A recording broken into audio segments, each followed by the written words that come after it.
मित्रों नमस्कार। आप सभी का देवप्रयागम आईएएस के इस कमांड बैच में स्वागत है और कमांड बैच के साथ में डीपी पांडे। अब अपने इस नए अंक के साथ मित्रों, जैसा कि आप जानते हैं कि कमांड बैच की शुरुआत हो गई है और कमांड बैच से हमारा एक स्पेसिफिक प्रोग्राम के तहत यूट्यूब चैनल पर चल रहा है, लेकिन विशेष तौर पर इसके समस्त जो कंटेंट हैं उनके साथ ये हमारे ऐप पर चल रहा है। तो आप हमारे इस क्लास के साथ कैसे जुड़ सकते हैं, किस प्रकार से जुड़ सकते हैं, आपको क्या क्या मिलेगा, आप पिछली कक्षाओं में देख चुके हैं। इस अंक के साथ अब हम लोग शुरू करेंगे। अभी तक आपने जुलाई प्रतियोगिता दर्पण और समसामयिकी क्रॉनिकल में मई महीने की करंट अफेयर्स को देखा। अब हम लोग चलेंगे अगस्त महीने के प्रतियोगिता दर्पण और समसामयिकी क्रॉनिकल के साथ जून महीने की समसामयिकी पढ़ेंगे। और आप जानते हैं कि आपकी समीक्षा अधिकारी के लिए, आपके यूपी पीसीएस के लिए, आपके यूपीएससी के लिए, इन सभी के लिए आपका ये कमांड बैच बहुत महत्वपूर्ण है आगामी आने वाली परीक्षाओं के लिए, जिसमें मई महीने की करंट अफेयर्स से आपको अपना बेस शुरू करना है। यानी मई से लेकर के और अप्रैल 2024 तक के करंट अफेयर्स को आपको लेकर के चलना है यूपीएससी और यूपी पीसीएस के लिए। इसके अलावा आप आरपीएससी, बीपीएससी, एमपीएससी, इन सभी परीक्षाओं के लिए भी समान रूप से इस परीक्षा को तैयार करके अपना दे सकते हैं। मित्रों, हम लोगों ने देखा कि मई महीने में किस तरीके से पूरे करंट अफेयर्स को कवर किया गया है, साथ ही साथ समसामयिकी जो एमसीक्यू उस पर भी चर्चा किया गया है। लेकिन अब इस पर 200 प्रश्नों का एक स्पेसिफिक सेट तैयार हो गया है, जो समसामयिकी आपकी प्रतियोगिता दर्पण और समसामयिकी क्रॉनिकल दोनों पर आधारित रहेगा। और लगभग 150 प्रश्नों का सेट, ये पूरा रिवीजन है। जो क्लास हम लोगों ने किया है उसका पूरा रिवीजन है। ये एक तरीके से समझ लीजिए कि पूरे का निचोड़ है ये, जो आपको तेजी से रिवीजन करवाने में सहायक सिद्ध होगा। इसके माध्यम से आप सभी परीक्षाओं में, वो चाहे यूपीएससी की हो, यूपी पीसीएस है, सभी आगामी आने वाली परीक्षाओं के लिए पूरा रामबाण सिद्ध होगा। तो इन सभी के लिए अगर आप चाहते हैं कि ये इन सभी पर आप अपना कमांड बना सकें, तो इसके लिए आप देवप्रयागम आईएएस के इस कमांड बैच के साथ जुड़े। कमांड बैच निश्चित रूप से आपकी बेसिक टू एडवांस कमांड बनाने के लिए लाया गया है और आपके गांव, आपके घर, आपके लोगों तक, जन जन तक इस करंट अफेयर्स को एक स्पेसिफिक प्रोग्राम के तहत आपको पहुंचाना है। इसके साथ ही साथ मित्रों, आप जानते हैं कि इस कमांड बैच के लिए हमारा जो सबसे महत्वपूर्ण पहलू है वो क्या है। सबसे महत्वपूर्ण पहले कि इसके साथ हम आपको स्ट्रेटेजिक जीएस दे रहे हैं, अर्थात संविधान, इकोनॉमिक्स, समसामयिकी, विज्ञान, प्रौद्योगिकी, इन सभी को, इतिहास, भूगोल, इन सभी को आपके साथ दिया जा रहा है। इन सभी के साथ हमारे इस क्लास को आप बेहतर से बेहतर करके आप अपना अध्ययन कर सकते हैं। तो आइए आगे शुरुआत करते हैं। प्रतियोगिता दर्पण ये हिंदी मासिक पत्रिका आप जानते हैं अगस्त महीने की है, जिसमें जून महीने की घटनाक्रम है। और उसी के आधार पर जो राष्ट्रीय घटनाक्रम, अंतर्राष्ट्रीय घटनाक्रम के साथ ही साथ इसमें वार्षिकांक, विश्व घटनाक्रम वार्षिकी, इस पर भी हम लोग चर्चा करेंगे। आते हैं, देखते हैं। सबसे पहले राष्ट्रीय घटनाक्रम की बात करते हैं। इसमें राष्ट्रीय घटनाक्रम में क्या क्या है इसको हम लोग देख लें। अगर एक बार इस पर एक नजर डालें तो इससे एक समरी बनाने में सहायता मिलेगी। इसमें है तारपीडो। आप जानते हैं कि तारपीडो क्या है, ठीक है। तारपीडो द्वारा पानी के भीतर लक्ष्य भेजने का नौसेना का द्वारा सफल परीक्षण किया गया है, ठीक है। तो इसको हम लोग देखेंगे। फिर उच्च शैक्षणिक संस्थाओं की शिक्षा मंत्रालय की अखिल भारतीय रैंकिंग रिपोर्ट 2023 आई, इसको देखा जाएगा। हरियाणा में 75 वर्ष से अधिक पुराने वृक्षों के रखरखाव के लिए रुपया 2500 प्रतिमाह पेंशन प्राण वायु देवता पेंशन योजना की शुरुआत की गई है। दिव्यांग उद्यमियों के कारीगरों के उत्पादों के लिए प्रदर्शन में विपणन हेतु दिव्य कला मेले का आयोजन किया गया है। मोटे अनाजों के प्रति जागरूकता लाने के लिए ग्रेमी विजेता गीतकार फलू के साथ प्रधानमंत्री मोदी का एक गीत एमिडेंस इन मिलेट्स लाया गया है। 2024 के लोकसभा चुनाव के लिए विपक्षी दलों द्वारा एकजुटता की पहल की गई है, पटना में बैठक की गई है और इसको इंडिया नाम दिया गया है। इसी प्रकार से तमिलनाडु सरकार ने भी राज्य में सीबीआई जांच हेतु प्रदत्त सामान्य अनुमति वापस ले ली है। उच्च स्तरीय अनुसंधान एवं विकास के लिए राष्ट्रीय अनुसंधान फाउंडेशन की स्थापना हेतु विधेयक लाया गया है। विश्व के शीर्ष लगभग 1500 उच्च शैक्षणिक संस्थाओं में भारत के 45 संस्थान आए हैं। ये यूएस रैंकिंग 2024 आई है। इन सभी पर हम चर्चा करेंगे। और आप जानते हैं ये सभी पर एक बार आपकी जब चर्चा हो जाती है ना, आप जब अपने से पढ़ते हैं तो जो चीजें अपने से पढ़ते हैं निश्चित रूप से वो सही होती है, लेकिन उस पर आप भूलते जल्दी हैं। लेकिन जब आप वीडियो के माध्यम से, ऑडियो के माध्यम से इसको जानते हैं तो उस पर आपकी कमांड बन जाती है। उसी कमांड को बनाने के लिए शुरू किया गया आपका एक कमांड बैच, जिसको आप अपने बेसिक स्टडी से लेकर के एडवांस स्टडी तक लेकर के चलेंगे। आप प्रीलिम्स के साथ साथ मेंस के लिए भी आपके लिए जो है महत्वपूर्ण सिद्ध होगा। आइए शुरुआत करते हैं इस जून महीने के साथ। चलिए आते हैं, पहला पॉइंट हम लोगों का है टारपीडो द्वारा पानी के भीतर लक्ष्य भेजने का नौसेना द्वारा सफल परीक्षण। अपने एक गाइडेड मिसाइल डिस्ट्रॉयर युद्धपोत आईएनएस मर्मुगोवा से, देखिए प्रश्न कहां से बनने शुरू हो गए, प्रश्न आपके यहीं से बनने शुरू हो गए हैं। देखिए अपने एक गाइडेड मिसाइल, मिसाइल कहते हैं गाइडेड मिसाइल डिस्ट्रॉयर युद्धपोत आईएनएस मर्मुगोवा से सुपरसोनिक क्रूज मिसाइल ब्रह्मोस के 14 मई 2023 के सफल परीक्षण के पश्चात भारतीय वायु नौसेना में एक और बड़ी उपलब्धि हासिल की गई, जो कब की गई, 6 जून 2023 को उस समय प्राप्त की गई जब स्वदेश निर्मित भारी वजन वाले एक टारपीडो का सफल परीक्षण किया गया। डीआरडीओ की naval science and technological laboratory द्वारा विकसित, किसने द्वारा विकसित किया गया, डीआरडीओ की naval science and technological laboratory ने विकसित किया है, एनएसटीएल द्वारा विकसित इस भारी वजन वाले टारपीडो को समुद्र के देवता वरुण के नाम पर वरुणास्त्र नाम दिया गया है। नाम क्या दिया गया है, वरुण के नाम पर वरुणास्त्र नाम दिया गया है। इसके 95% भाग स्वदेशी हैं। 6 जून के परीक्षण में टारपीडो के वारहेड ने समुद्र में पानी के भीतर अपने लक्ष्य पर सटीक निशाना लगाते हुए उसे ध्वस्त कर दिया। अब प्रश्न बना यहां पर, वरुणास्त्र, वरुणास्त्र है, एक मिसाइल है, एक टारपीडो है, एक युद्धक टैंक है, एक राडार है, इस तरीके से प्रश्न पूछ लिया गया। ठीक है, ब्रह्मास्त्र, ठीक है, तो वरुणास्त्र है, तो ये वरुणास्त्र वरुण देवता के नाम पर लाया गया है। टारपीडो, ठीक है, आप जानते हैं कि टारपीडो एक प्रकार की मछली है, उसके नाम पर जो लाया गया है, टारपीडो को समुद्र के देवता वरुण के नाम पर वरुणास्त्र नाम दिया गया है। इसके 95% भाग स्वदेशी बताए गए हैं। तो एक तो सीधे इस तरीके से प्रश्न होगा। दूसरा प्रश्न होगा कि हाल ही में भारत द्वारा स्वदेशी टारपीडो के सफल परीक्षण के संबंध में निम्नलिखित कथनों पर विचार कीजिए। नंबर 1, इस टारपीडो का नाम वरुण देवता के नाम पर वरुणास्त्र रखा गया है। नंबर 2, इसका 95% भाग स्वदेश निर्मित है। 2 बन गए। अब कथन 1 सही है, कथन 2 सही है, 1 और 2 दोनों सही है, ना 1 सही है ना 2 सही है, इस तरीके से हो गया। ठीक है, ये इस तरीके से यहाँ से दो तरीके से प्रश्न यहाँ पर बन गए। ठीक है, तो ये आपका बहुत महत्वपूर्ण हो गया, वेरी इंपॉर्टेंट है आपका पहला प्रश्न ही, और पहला पॉइंट ही बहुत इंपॉर्टेंट है। ठीक है, ये पहला पॉइंट है, आप देखोगे तो ये बहुत इंपॉर्टेंट हो गया।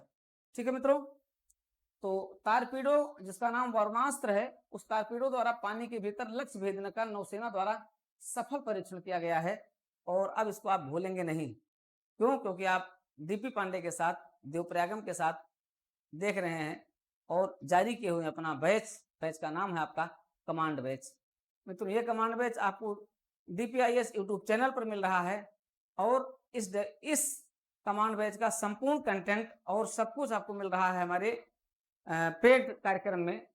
तो आपको दोनों जगह पर, आपको यूट्यूब के साथ साथ आपको हमारे बैच के साथ जुड़ करके आप इस चीज को बहुत अच्छे से प्राप्त कर सकते हैं, अपनी कंटिन्यूटी को बनाए रख सकते हैं। चलिए आगे चलते हैं, देखते हैं आगे इसमें क्या हुआ।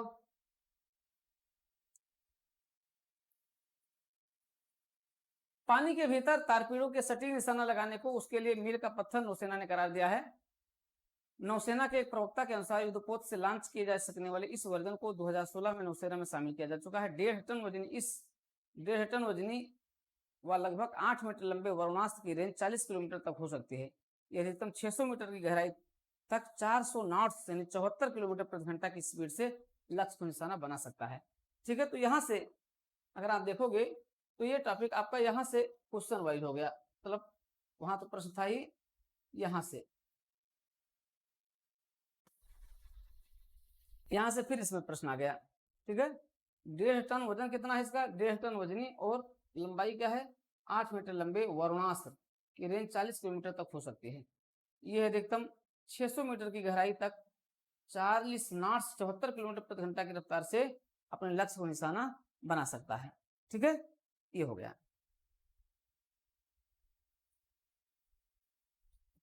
ये हो गया। ठीक है, चलिए आगे चलते हैं।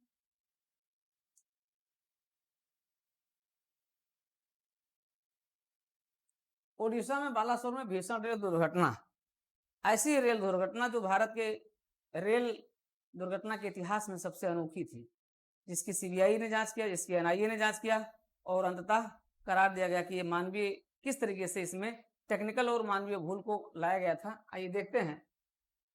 उड़ीसा के बालासोर जिले में 2 जून 2023 को एक भीषण रेल दुर्घटना के तहत शालीमार चेन्नई सेंट्रल कोरोमंडल एक्सप्रेस, देखिए ट्रेन कितने किस किस ट्रेन के बीच हुआ, यहाँ प्रश्न पूछा जा सकता है कि 2 जून 2023 को उड़ीसा में बालासोर के निकट हुई ट्रेन दुर्घटना में किन किन ट्रेनों के बीच यह दुर्घटना की गई। ठीक है, यहाँ पर हो जाएगा क्या, Shalimar Chennai central Coromandel express, Bengaluru Howrah superfast express और एक मालगाड़ी, यानी 3 ट्रेनों के बीच ये हो गई। ठीक है, भारतीय रेलवे के इतिहास में सबसे भीषण दुर्घटनाओं में से एक मानी जा रही है। इस दुर्घटना में 288 यात्रियों की मौत पुष्टि प्रारंभिक आंकड़ों में की गई है, जबकि लगभग 1000 लोगों के घायल होने का समाचार है। घायलों में कुछ की मौत बाद में होने से मृतकों की संख्या में वृद्धि हो गई है। रेलवे के अनुसार 2 जून 2023 को हावड़ा से बेंगलुरु जा रही 12,864 एक्सप्रेस के कई कोच बालासोर के वाहनगदा बाजार स्टेशन से 2 किलोमीटर दूर पटरी से उतर गए थे।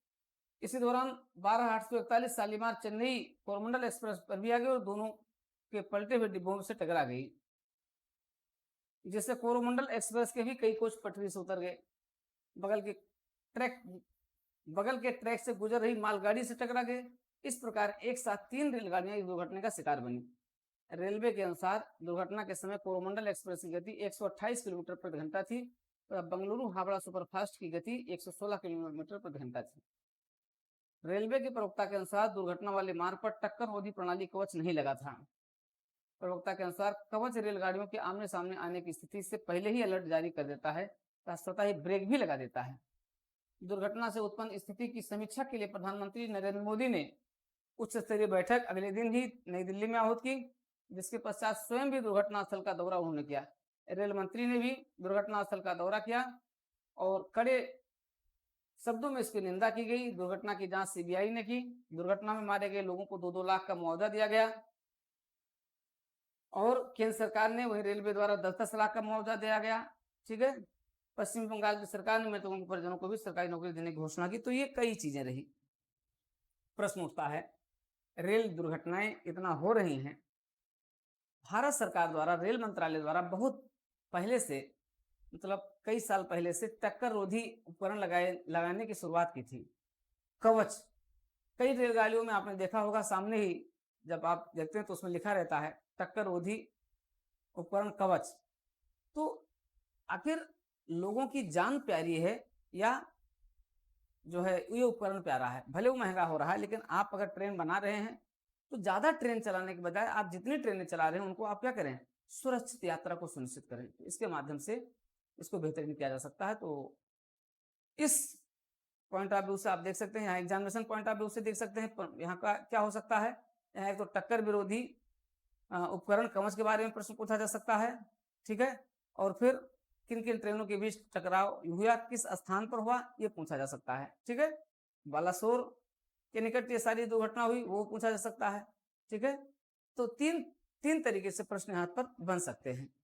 ये 3 तरीके से प्रश्न यहाँ पर पूछे जा सकते हैं। इस पर हमें ध्यान रखना होगा, आपको ध्यान रखना होगा। ठीक है, उच्च शैक्षणिक संस्थानों की शिक्षा मंत्रालय की ऑल इंडिया रैंकिंग महाविद्यालयों, विश्वविद्यालयों, इंजीनियरिंग, चिकित्सकीय और प्रबंधन संस्थानों सहित विभिन्न श्रेणियों की उच्च शैक्षणिक संस्थानों की वर्ष 2023 की अखिल भारतीय रैंकिंग केंद्रीय शिक्षा विदेश राज्य मंत्री द्वारा जारी किया गया। क्या आया इसमें, इस रैंकिंग में क्या आया है उसको देखें। मंत्रालय द्वारा देश के उच्च शिक्षण संस्थानों की ऐसी रैंकिंग विगत 8 वर्षों से कराई जा रही है। इंडिया रैंकिंग 2023 नाम से यह रैंकिंग मंत्रालय के नेशनल इंस्टीट्यूट रैंकिंग फ्रेमवर्क के तहत 13 विभिन्न श्रेणियों, विश्वविद्यालयों, महाविद्यालयों आदि में कराई गई है। चलिए अब इसमें कितनी श्रेणियां हैं? 13 श्रेणियों में कराई गई। पहला पॉइंट यहाँ पर, पहला प्रश्न बना कि जो इंडिया रैंकिंग 2023 रहेगी, इसमें कुल कितने मानक है, कितने श्रेणियां, कितने मानक बनाए गए? 13 श्रेणियां बनाई गई। ये पहला पॉइंट यहाँ पर बन गया। ठीक है, 13 कौन कौन से हैं? टीचिंग, लर्निंग एंड रिसोर्सेज है 30%, फिर है research professional practice 30%, graduation outcome 20%, outreach and inclusivity 10% और परसेप्शन है 10%। चलिए, इंडिया रैंकिंग 2023 में ओवरऑल श्रेणी में आईआईटी मद्रास को शीर्ष स्थान प्राप्त हुआ है। पहला पॉइंट हो गया। ठीक है, आईआईटी मद्रास को शीर्ष स्थान प्राप्त 2019 से लगातार 5वां वर्ष है जब इसे देश का सर्वश्रेष्ठ शैक्षणिक स्थान माना गया है। ओवरऑल श्रेणी में दूसरा स्थान बेंगलुरु स्थित Indian institute of science IISc का है। इस वर्ष भी इसे प्राप्त हुआ। इससे पूर्व 2021, 20, 19, 22 की रैंकिंग में भी यह दूसरे स्थान पर था। बेंगलुरु स्थित इंडियन इंस्टीट्यूट ऑफ साइंस को यूनिवर्सिटी वर्ग में भी लगातार 8वें साल तक शीर्ष स्थान प्राप्त हुआ है, जबकि JNU और जामिया मिलिया इस्लामिया इस श्रेणी में क्रमशः दूसरे और तीसरे स्थान पर हैं। यानी विश्वविद्यालय श्रेणी में अगर हम देखें तो इंडियन इंस्टीट्यूट ऑफ साइंस पहला स्थान पर है, JNU दूसरा स्थान है और जामिया मिलिया तीसरे स्थान पर है। पिछले वर्ष की तरह इस वर्ष भी दिल्ली विश्वविद्यालय का मिरांडा हाउस कॉलेज वर्ग में पहले स्थान पर आया है, जबकि दिल्ली स्थित हिंदू कॉलेज व चेन्नई स्थित प्रेसिडेंसी कॉलेज इस वर्ष भी दूसरे और तीसरे स्थान पर है। कॉलेजों की श्रेणी में मिरांडा हाउस का शीर्ष स्थान है, पिछले 7 वर्षों से 2017 से लगातार बना हुआ है। ठीक है, कॉलेजों की श्रेणी में इंडिया रैंकिंग 2023 में चौथा स्थान PSGR कृष्णमल महिला कॉलेज कोयम्बटूर का है, 5वां सेंट जेवियर्स कॉलेज कोलकाता का है। चलिए, पिछले वर्ष की तरह इस वर्ष भी इंजीनियरिंग श्रेणी में 8 स्थान IITians के हैं। 2023 की रैंकिंग में इस वर्ग में IIT मद्रास पहले स्थान पर है, जो लगातार बना हुआ है। IIT दिल्ली दूसरे स्थान पर है, IIT बंबई तीसरे स्थान पर है। तो पहले स्थान पर आपका हो गया IIT मद्रास, दूसरे स्थान पर आपका हो गया IIT दिल्ली, तीसरे स्थान पर IIT मुंबई हो गया, जबकि लगातार 4 वर्षों की इंडिया रैंकिंग में भी पहले 3 स्थान इन्हीं के थे। फार्मेसी में जामिया हमदर्द नई दिल्ली का है। मैनेजमेंट वर्ग में IIM अहमदाबाद पहले नंबर पर है, IIM बेंगलुरु दूसरे स्थान पर है और IIM कोझिकोडी तीसरे स्थान पर है। वास्तुकला के वर्ग में देखा है तो IIT रुड़की पहले स्थान पर है, national institute of technology Calicut दूसरे स्थान पर है। विधि संस्थानों में देखा जाए तो national law school of India university Bengaluru का पहला स्थान है, जबकि नेशनल लॉ यूनिवर्सिटी नई दिल्ली दूसरे स्थान पर है, NALSAR university of law Hyderabad तीसरे स्थान पर है। मेडिकल में एम्स पहले स्थान पर है, PGI चंडीगढ़ दूसरे स्थान पर है और क्रिश्चियन मेडिकल कॉलेज बेल्लोर तीसरे स्थान पर है। ये है। BDS श्रेणी में देखा जाए तो पहला स्थान सविता इंस्टीट्यूट चेन्नई का है और दोनों क्रमशः Manipal college of dental sciences भी दूसरे स्थान पर है। तो ये रहा है इनका। शोध संस्थानों की श्रेणी में इस वर्ष पहला स्थान किसका है? Indian institute of science Bengaluru का है। कृषि विश्वविद्यालयों में देखा जाए तो 2023 से ही इंडिया रैंकिंग में शामिल किया गया। इस श्रेणी में पहला स्थान भारतीय कृषि अनुसंधान संस्थान नई दिल्ली का है, दूसरा राष्ट्रीय डेयरी अनुसंधान संस्थान करनाल का है और तीसरा स्थान पंजाब कृषि विश्वविद्यालय लुधियाना का है। इनोवेशन की श्रेणी में देखें तो पहला स्थान किसका है? IIT कानपुर का है, दूसरा स्थान IIT मद्रास का है, तीसरा स्थान IIT हैदराबाद का है। इनोवेशन में पहले 10 में से भी 6 स्थान IITians के ही हैं। उपयुक्त सभी 13 श्रेणियों में शीर्ष 10 रैंकिंग वाले स्थान इस प्रकार से हैं। देखिए, प्रश्न कई बार पूछा गया है, इसको ध्यान रखिएगा। ओवरऑल कैटेगरी में IIT Madras, IISc Bengaluru, IIT Delhi, IIT Bombay, IIT Kanpur, AIIMS Delhi, IIT Kharagpur, IIT Roorkee है। ताप विश्वविद्यालय में Indian institute of science Bengaluru है, JNU दूसरे पर है, जामिया मिलिया इस्लामिया तीसरे पर है, जादवपुर चौथे पर है, BHU 5वें पर है, Manipal academy of higher education 6ठे पर है, अमृता विश्वविद्यालय विश्व विद्यापीठम 7वें पर है। ठीक है, AMU 9वें पर है, हैदराबाद विश्वविद्यालय 10वें स्थान पर। ये है। टॉप कॉलेजों में मिरांडा हाउस है। ठीक है, बिजनेस में IIM हैदराबाद है, जिसको हम लोगों ने देख लिया। तो ये हैं। तो अगर आप देखोगे तो कन्फ्लिक्ट हो सकता है थोड़ा सा, क्योंकि ये ढेर सारे कॉलेज हैं, लेकिन कुछ चीज़ों को आपको ध्यान रखना है, क्योंकि इसमें ढेर सारे ऐसे कॉलेज जो आपके क्या हो जाएंगे, एक साथ दिमाग में सेट हो जाएंगे। ठीक है, कभी इधर कभी उधर, लेकिन आपको एक एक करके देखना होगा। जैसे यूनिवर्सिटी वर्ग में आपका हो गया, जहां तक पूछा जाता है, IITians वर्ग में, इनोवेटिव वर्ग में पूछा जाता है। इस तरीके से सेपरेट क्वेश्चन पूछे जाते हैं। कई बार जो एक दो बार प्रश्न यहाँ से आया हुआ इंजीनियरिंग संस्थानों में, ये ज्यादा पूछा गया है, इंजीनियरिंग संस्थानों में आया है और विश्वविद्यालय के क्रम में आया हुआ, इसको ध्यान रखना है हमें। चलिए आते हैं अगला। हरियाणा में 75 वर्ष से अधिक पुराने वृक्षों के रखरखाव के लिए रुपया 2500 प्रतिमाह पेंशन दी जाए, प्राणवायु देवता पेंशन योजना। प्रश्न पूछ लिया गया, किस राज्य ने 75 वर्ष से अधिक आयु के वर्गों के पेड़ों के रखरखाव के लिए एक योजना की शुरुआत की? पहला क्वेश्चन ही बन गया, ये तो प्रश्न हो जाएगा। प्राणवायु देवता पेंशन योजना क्या है, दूसरा प्रश्न हो जाएगा। तो इस तरीके से कई प्रश्न यहाँ से सीधे सीधे पूछे जा सकते हैं। अब पुराने वृक्षों के रखरखाव के लिए हरियाणा सरकार ने एक अनूठी योजना की शुरुआत की है, जिसे प्राणवायु देवता पेंशन योजना का नाम दिया गया है। इस योजना के तहत 75 वर्ष से अधिक पुराने वृक्षों के रखरखाव के लिए 25-2500 रुपए प्रतिवर्ष की पेंशन संबंधित केयर टेकर को दी जाएगी। इसमें गिरे हुए, खोखले, मृत, सूखे, रोगग्रस्त पेड़ों को इस योजना में शामिल नहीं किया गया है। वन भूमि पर खड़े पेड़ भी इस योजना के तहत नहीं आएंगे। राज्य सरकार का मानना है कि इस योजना से वृक्षों की कटाई पर रोक लगेगी, साथ ही साथ वायु की गुणवत्ता में भी इससे सुधार होगा। राज्य सरकार द्वारा इस योजना की घोषणा 2021 में की थी, लेकिन अब लागू कब किया गया? 2023 में लागू किया गया है।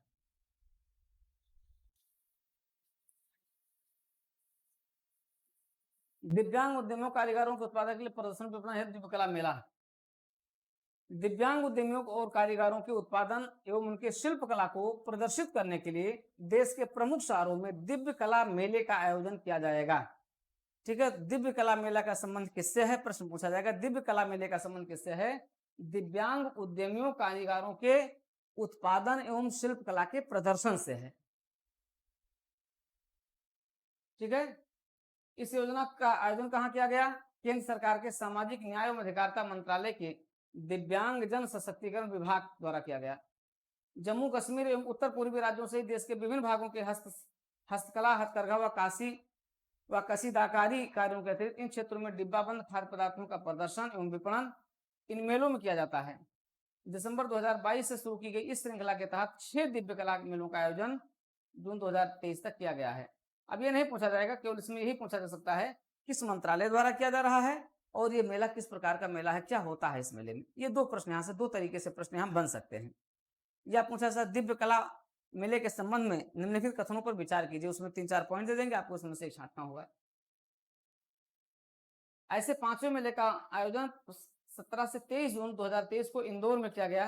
6ठे मेले का आयोजन 29 जून से 5 जुलाई 2023 को जयपुर में संपन्न हुआ है। इन दोनों ही मेलों का उद्घाटन केंद्रीय सामाजिक न्याय अधिकारिता मंत्री डॉक्टर वीरेंद्र कुमार ने किया है। ठीक है, तो 29 जून से 5 जुलाई 2023 तक इसका आयोजन किया जा चुका है। ठीक है, अब तक कुल 6 मेले इस प्रकार से आयोजित किए गए हैं। इससे पूर्व दिल्ली में दिसंबर 2022 में, मुंबई में फरवरी 2023 में, भोपाल में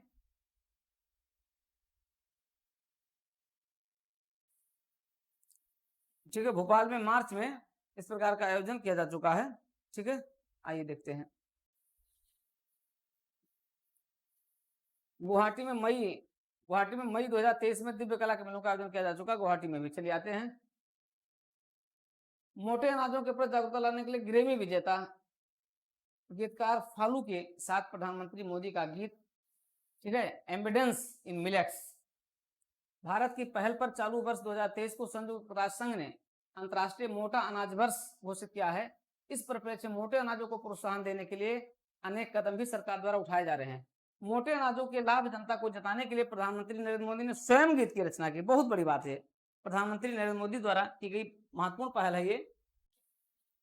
तो मोटे अनाजों के लाभ जनता को बताने के लिए प्रधानमंत्री नरेंद्र मोदी ने स्वयं इस गीत की रचना ग्रेमी पुरस्कार विजेता गायिका फालू के साथ मिलकर की है। भारतीय मूल की गायिका, उनके गीतकार गायक पति गौरव शाह के साथ मिलकर रचे गए। इस गीत को एम्बिडेंस इन मिलेट्स का नाम दिया गया है। मूलतः हिंदी और अंग्रेजी में लिखे गए इस गीत को प्रधानमंत्री ने आवाज भी दी है। मोटे अनाजों के महत्व को बताने वाले इस गीत को 16 जून 2023 को जारी किया गया। गीत की पहुंच बढ़ाने के लिए स्थानीय भाषाओं में भी इसका अनुवाद किया गया है। गीत के संबंध में जानकारी देते हुए भारतीय मूल की अमेरिकी गायिका ने पत्रकारों को बताया कि एम्बिडेंस इन मिलेट्स को मोटे अनाज के संबंध में जागरूकता बढ़ाने के लिए बनाया गया है, कि जिससे विश्व में भूखमरी की समस्या को कम किया जा सके। उन्होंने बताया कि ग्रेमी पुरस्कार जीतने के बाद वह प्रधानमंत्री नरेंद्र मोदी से मिली थी। उस बातचीत के दौरान बदलाव लाने में संगीत के महत्व पर चर्चा भी हुई थी, क्योंकि ये किसी देश की सीमा से परे है। उसी मुलाकात में मोटे अनाजों पर गीत लिखने का आग्रह भी प्रधानमंत्री ने किया था, जिस पर प्रधानमंत्री से भी इस गीत की रचना में शामिल होने का निवेदन किया गया था। फालू ने बताया कि वह प्रधानमंत्री के साथ गीत लिखने को लेकर बेहद नर्वस थी। उन्होंने बताया कि गीत लिखना अलग बात होती है, जबकि प्रधानमंत्री के साथ गीत लिखना एक अलग बात होती है। तो ये अपने आप में क्या है, एक ऐतिहासिक क्षण रहा है। ठीक है, हाँ ठीक है, फालू के साथ क्या रहा है, ये एक ऐतिहासिक क्षण रहा है। और तो यहाँ पर 2-3 तरीके से प्रश्न पूछे जा सकते हैं। ठीक है, एक तो गीतकार फालू के बारे में पूछा जा सकता है। ठीक है, दूसरा पूछा जा सकता है कि एम्बिडेंस इन मिलेट्स, एम्बिडेंस इन मिलेट्स क्या है, ये सीधे सीधे पूछा जा सकता है। ठीक है, तो ये प्रश्न हो जाएगा यहाँ पर। 2024 के लोकसभा चुनाव के लिए विपक्षी दलों द्वारा एकजुटता की पहल की गई है। ठीक है, अब कोई प्रश्न यहाँ से इस तरीके से नहीं पूछा जाएगा, कुल कितने विपक्षी दलों ने मिलकर के बनाया है, 17 प्रमुख विपक्षी दल थे। ठीक है, और नाम दिया गया है इसका, क्या नाम दिया गया है इसका, इंडिया नाम दिया गया है।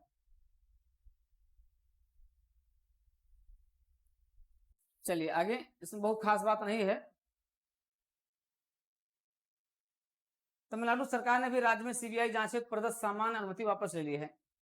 मिजोरम, केरल, पश्चिम बंगाल, मेघालय, छत्तीसगढ़, पंजाब, राजस्थान जैसे कई राज्यों ने क्या किया था, अपने राज्य सीमा के भीतर रोक लगा दी थी कि बिना हमारी अनुमति के या बिना किसी भी तरीके से सीबीआई जब चाहे तब छापा मारने नहीं आ सकती है।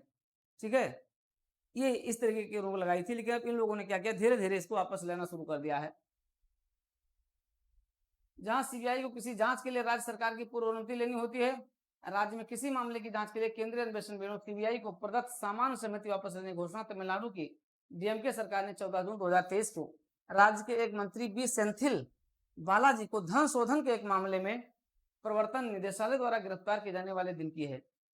लेकिन है कि मनी लॉन्ड्रिंग के मामलों की जांच के लिए गठित ईडी पूरे देश में कहीं भी जांच व गिरफ्तारियां करने के लिए स्वतंत्र है, तो इसके लिए राज्य सरकार की अनुमति की आवश्यकता नहीं होती है। इसी प्रकार आतंकवाद के विरुद्ध जांच के लिए भी एनआईए भी पूरे देश में कहीं भी कार्रवाई कर सकता है, किंतु सीबीआई इस मामले में ऐसा नहीं है। सीबीआई का गठन दिल्ली विशेष पुलिस संस्थापना के तहत 1946 में हुआ था, जिसके एक विशेष प्रावधान के तहत सीबीआई को जांच के लिए संबंधित राज्य से पूर्व अनुमति लेने की आवश्यकता होती है। ऐसी बातें हुई है, यानी एनआईए और ईडी दो ऐसे संगठन हैं जो पूरे देश में कहीं पर भी जब चाहे तब ये कार्यवाही कर सकते हैं। इसमें राज्य सरकार से किसी अनुमति की आवश्यकता नहीं है, लेकिन सीबीआई के लिए इसकी अनुमति की आवश्यकता रही है। इसीलिए सीबीआई द्वारा समय समय पर जब जांच राज्य सरकारें क्या करती हैं, जांच के लिए केंद्र सरकार से अनुमति करती है, तो केंद्र सरकार क्या करती है, उन्हें उनके यहाँ इंक्वायरी करवाती है इस तरीके की। पूर्व वर्षों में सीबीआई को अपनी जांचों के लिए सामान्य सहमति सभी राज्यों से प्राप्त थी, लेकिन धीरे धीरे मिजोरम, पश्चिम बंगाल, छत्तीसगढ़, राजस्थान, केरल, तेलंगाना, झारखंड, पंजाब, मेघालय की सरकारों ने राज्य में सीबीआई की जांच के लिए सामान्य स्वीकृति पहले ही वापस ले चुकी है। तो तमिलनाडु ऐसी स्वीकृति वापस लेने वाला देश का 10वां राज्य है। इनमें मिजोरम ने यह कदम 2015 में उठाया था, जबकि आंध्र प्रदेश और पश्चिम बंगाल ने 2018, छत्तीसगढ़ में 2019 में स्वीकृति वापस ली थी। महाराष्ट्र, केरल, झारखंड, राजस्थान, पंजाब की सरकारों ने 2022 में ऐसी सामान्य स्वीकृति वापस ली थी। राजस्थान एक कदम उठाने वाला 9वां राज्य था, तो अब तमिलनाडु की भी सूची में शामिल हो जाने से राज्यों की संख्या अब 10 हो गई है। अर्थात इन लोगों ने जो कदम आगे बढ़ाया था उस कदम को क्या कर लिया, वापस खींच लिया है। चलिए आगे,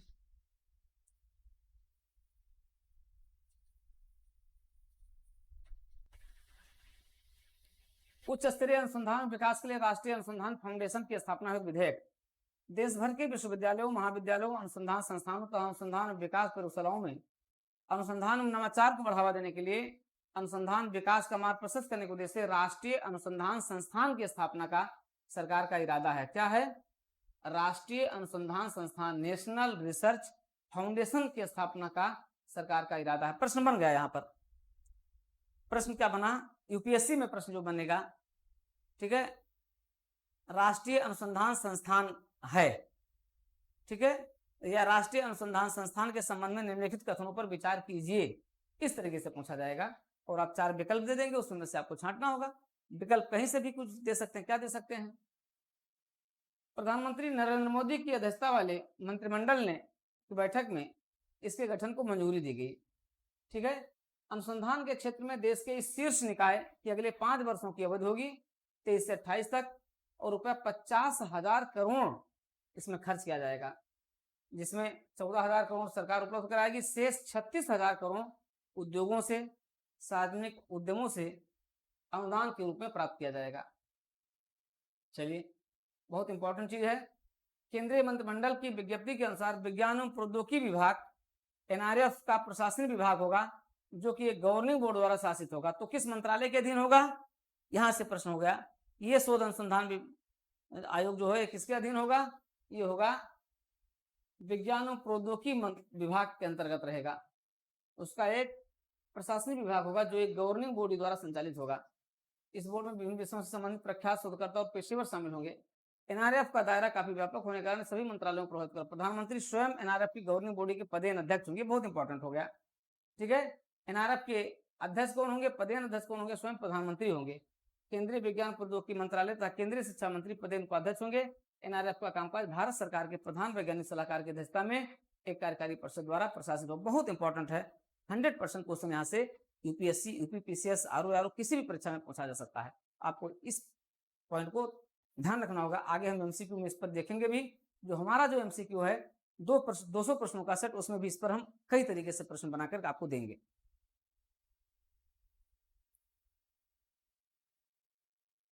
चलिए, विश्व के शीर्ष लगभग 1500 उच्च शैक्षणिक संस्थानों में भारत के 45 संस्थान शामिल है। कीवर्स रैंकिंग बहुत इंपॉर्टेंट, एक बार प्रश्न यहाँ से चूंकि पूछा जा चुका है कीवर्स रैंकिंग से, इसलिए इस पर ध्यान रखना होगा।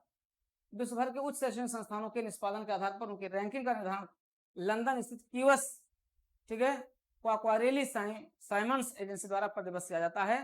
2024 के लिए अपनी रैंकिंग 20वीं रैंकिंग में उसने 28 जून को जारी की। इसमें विश्व के 1500 संस्थान इसमें शामिल किए गए हैं, जिसमें भारत के 45 संस्थान हैं।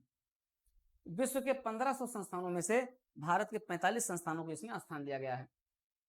2023 में 41 थे, 2022 में 35 संस्थान थे, ठीक है, इस बार 45 संस्थान हैं।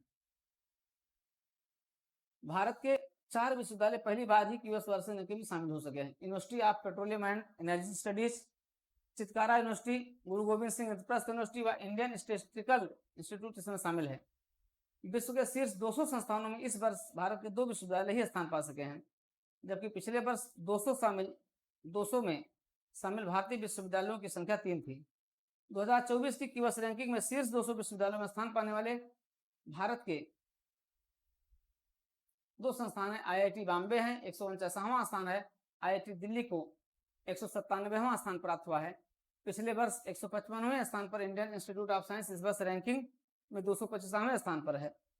पिछले वर्ष आईआईटी दिल्ली की रैंकिंग 174 थी, इस वर्ष 197 है। इसके विपरीत आईआईटी बॉम्बे की रैंकिंग 172 सुधर के 149 हुई है। भारत के 10 संस्थान कौन कौन है?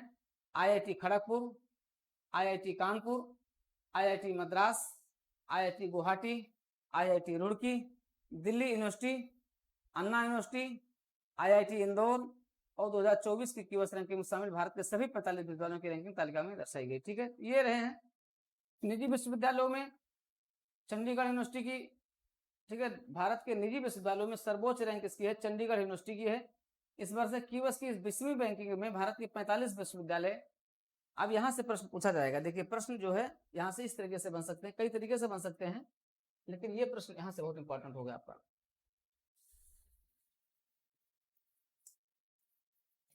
ये इंपॉर्टेंट हो गया। भारत के निजी ये हो गए, भारत के 45 विश्वविद्यालय शैक्षणिक संस्थानों को स्थान मिला। इनमें से 13 संस्थानों की रैंकिंग पिछले वर्ष की तुलना में गिरावट आई है। अब ये पॉइंट बना करके दे सकते हैं। 4 विश्वविद्यालय पहली बार ही इस रैंकिंग में शामिल, रैंकिंग में शामिल कुल 45 विश्वविद्यालयों की 224 की कीवर्स रैंकिंग तालिका में दर्शाई गई है। ठीक है, तो इस तरीके से यहाँ से प्रश्न बन सकते हैं। ये सारी दी हुई है। कीवर्स रैंकिंग में लगातार 12वां वर्ष है। कीवर्स रैंकिंग में संपूर्ण विश्व में पहला स्थान किसका है? कैम्ब्रिज विश्वविद्यालय का है। कैम्ब्रिज स्थित मैसाचुसेट्स इंस्टीट्यूट ऑफ टेक्नोलॉजी का है, MIT का है। कैम्ब्रिज स्थित मैसाचुसेट्स इंस्टीट्यूट ऑफ टेक्नोलॉजी का लगातार 12 साल है जब वो विश्व का सर्वश्रेष्ठ शैक्षणिक संस्थान बताया गया है। दूसरा स्थान कैम्ब्रिज यूनिवर्सिटी का है, दूसरा स्थान किसका है? कैम्ब्रिज यूनिवर्सिटी का है। तीसरा स्थान ऑक्सफोर्ड यूनिवर्सिटी का है। इसके पश्चात हार्वर्ड यूनिवर्सिटी का है और स्टैनफोर्ड विश्वविद्यालय का है। क्यूएस रैंकिंग 2024 में विश्व के शीर्ष विश्वविद्यालय हैं। Massachusetts institute of technology Cambridge America, Cambridge विश्वविद्यालय UK, Oxford university Oxford UK, Harvard university Cambridge America, Stanford university Stanford USA, imperial college London, ETH Zurich college Switzerland, national university of Singapore, UCL London, California university Berkeley. ये रही 10, इसी में से प्रश्न पूछा जा सकता है। इसके अलावा फिर भारत के हैं आईआईटी बॉम्बे सबसे टॉप रैंकिंग है, फिर IIT Delhi, Indian institute of science Bengaluru, Kharagpur, Kanpur, IIT Madras, IIT Guwahati, IIT Roorkee, Delhi university में आपका दिल्ली यूनिवर्सिटी हो गया, Anna university, IIT Indore, Madras university अभी हम लोगों ने चर्चा किया। ठीक है, अगर इसमें हम देखें तो उत्तर प्रदेश से कौन है? उत्तर प्रदेश से है केवल आपका बीएचयू आ रहा है। ठीक है, उत्तर प्रदेश से केवल और केवल बीएचयू आ रहा है, एक है केवल। ठीक है मित्रों, तो इस तरीके से हम लोगों ने देख लिया राष्ट्रीय समसामयिक घटनाक्रम हो गए और राष्ट्रीय घटनाक्रमों में हम लोगों ने इसको डिटेल देख लिया है। ठीक है, तो आज की क्लास में हम लोग इतना देखे हैं कि प्रतियोगिता दर्पण की इस क्लास में, इस कमांड बैच की क्लास में, करंट अफेयर्स में हमने राष्ट्रीय घटनाक्रमों को देख लिया है। क्यूएस रैंकिंग बहुत महत्वपूर्ण है। इसी प्रकार से इंडियन विश्वविद्यालय रैंकिंग भी दो शिक्षा संबंधित रैंकिंग आई है, ये बहुत इंपॉर्टेंट है, ये पूछा भी गया है इस वर्ष भी, ये आगे आने वाली परीक्षाओं में ये पूछा जा सकता है। इसलिए आपको इसके लिए क्या होना होगा? सतर्क रहना होगा, तैयार रहना होगा। ठीक है मित्रों, तो आज की क्लास हम लोग यहीं पर पूरा करते हैं। अगली क्लास में हम लोग चर्चा करेंगे अंतर्राष्ट्रीय घटनाक्रम की चर्चा करेंगे। अगली क्लास में हम लोग अंतर्राष्ट्रीय घटनाक्रम पर आएंगे और अंतर्राष्ट्रीय घटनाक्रम में क्या होगा अपने आप में बहुत महत्वपूर्ण होगा। ठीक है, तो आप लोग लगे रहिए, जुटे रहिए देवप्रयागम के इस बेहतरीन कार्यक्रम जिसका नाम है कमांड बैच। और मित्रों, हमारे कमांड बैच को आप हमारे यूट्यूब चैनल के साथ साथ आप हमारे ऐप के साथ ज्वाइन करके और आप उस पर पूरा फुल स्टडी मटेरियल प्राप्त कर सकते हैं। तो आप आइए, अगर आप 2024 की परीक्षाओं के लिए तैयार हो रहे हैं तो कमांड बैच के साथ जुड़े। कमांड बैच में एडमिशन प्रारंभ हो चुका है, कमांड बैच में एडमिशन लिया जा रहा है, तो आप आइए। अब आपको इसमें 3 क्लास लगातार मिलने वाली है, जिसमें आप करंट अफेयर्स की क्लास प्राप्त करेंगे, जिसमें आप संविधान की क्लास प्राप्त करेंगे और जिसमें आप विज्ञान और प्रौद्योगिकी क्लास प्राप्त करेंगे। 3 क्लास आपको ये कंटिन्यू इसमें मिलने जा रही है। तो आप आइए, हमारे साथ जुड़िए, देवप्रयागम के साथ जुड़िए और शानदार तरीके से आप अपने इस प्रोग्राम को आगे बढ़ाएं, अपनी सफलता को आप सुनिश्चित करें। मित्रों, आज की क्लास यहीं तक, जुड़े रहिए देवप्रयागम के साथ, डीपीआईएस के साथ। डीपीआईएस यूट्यूब चैनल को जरूर सब्सक्राइब कीजिए और लाइक कीजिए और शेयर कीजिए।